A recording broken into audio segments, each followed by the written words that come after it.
Denial of special grants and grants for the urban bodies peripheral ring road of Bangalore is 11,495 crores.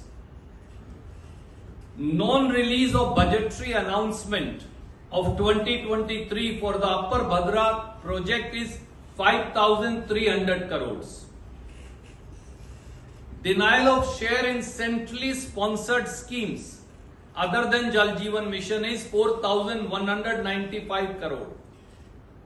Shortfall in drought relief in the year 2023, we demanded 18,172 crore. We only got 3,454 crore. So the denial is 15,718 crores.